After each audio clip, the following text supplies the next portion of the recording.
Hello and welcome to another Canguro English Daily Digest. My name is Christian and today is Monday, best day of the week.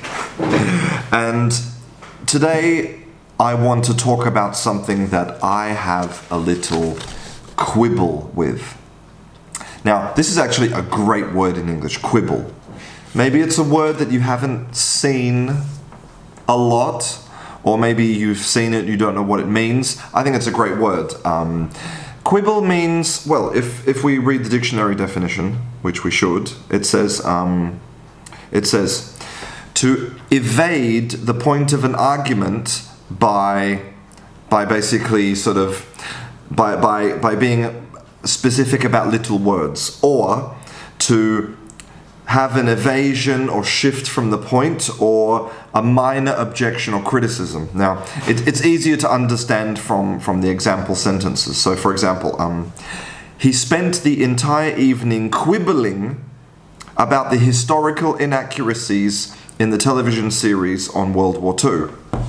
So he's quibbling. So he's got like little problems with sort of a bigger thing. Like, he's not happy with some little details, that's quibbling. Or for example, don't quibble over who gets to sit in the front seat. Okay? So it's like you're trying to, you have a kind of a little problem that's really like, really pulling at you, nagging at you, right? That's a quibble. And if you speak Italian, then maybe you might recognize this part of the word, qui. Right? So quibble came from Latin.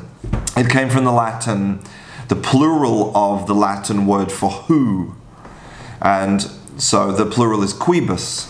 So quibus. And the reason that it means quibble is because quibus was used in a lot of legal documents back in the day, right?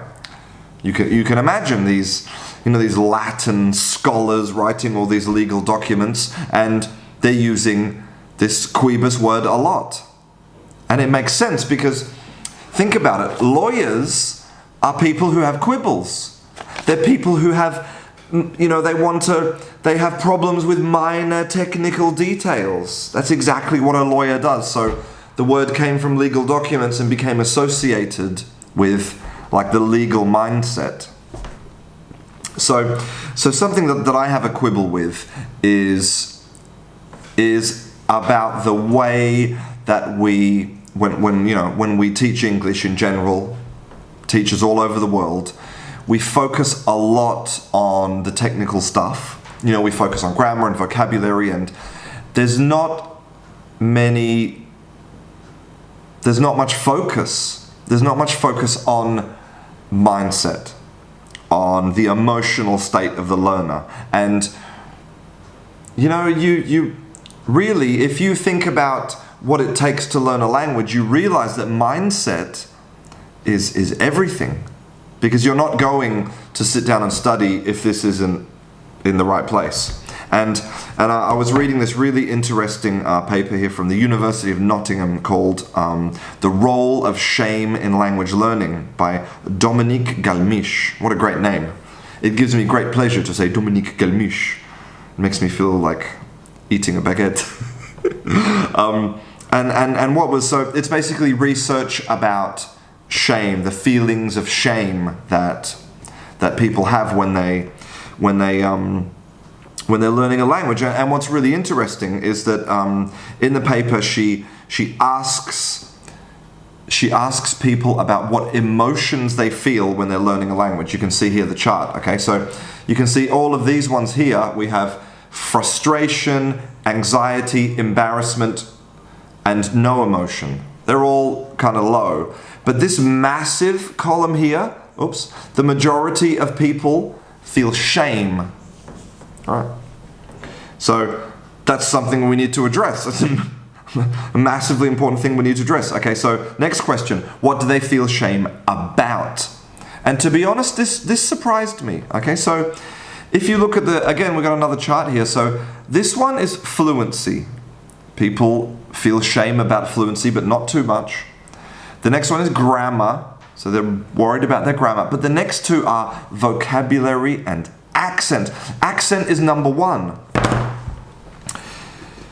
So I have a quibble with the fact that in the language learning world, we need to focus much more on the emotional state, on helping people with feelings of shame and embarrassment and anxiety.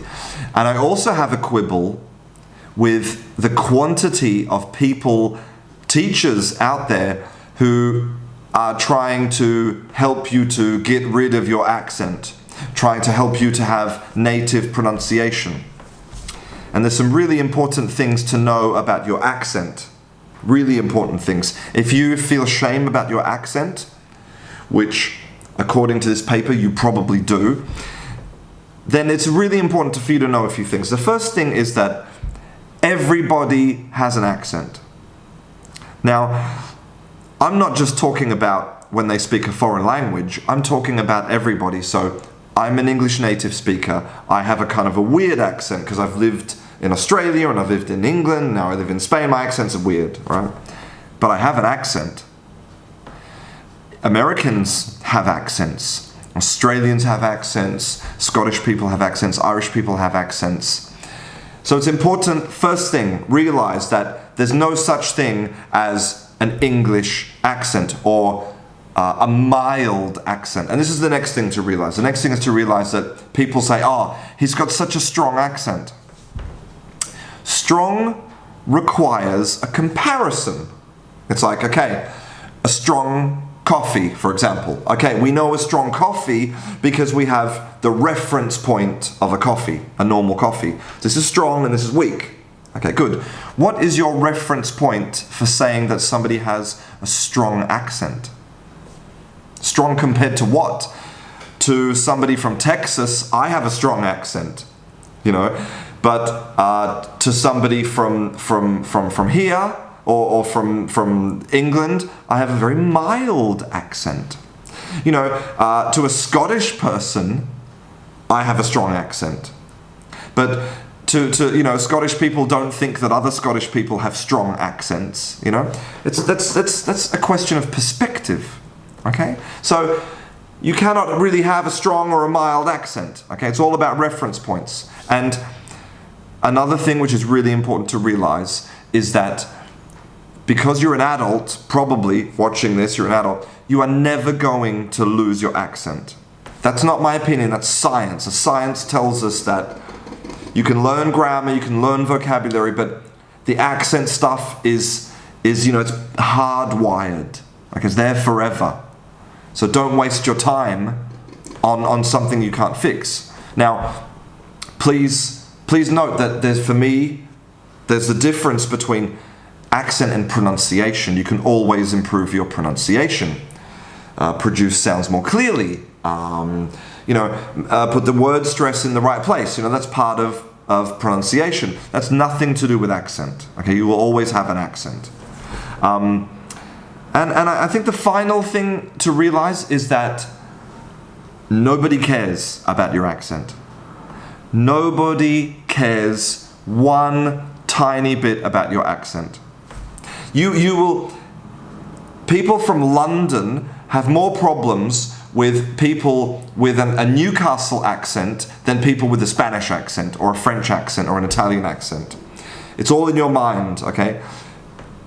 If I can understand you, I don't care about your accent. And I'm not saying from a personal point of view, I'm saying that this is the majority of people are not interested in judging you on your accent.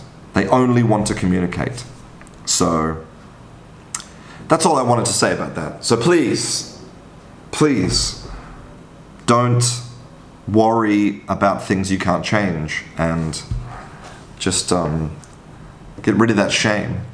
Anyway, I gotta go. I hope you enjoyed the Daily Digest. This is Kangaroo English. I'm Christian, and I'll see you in class.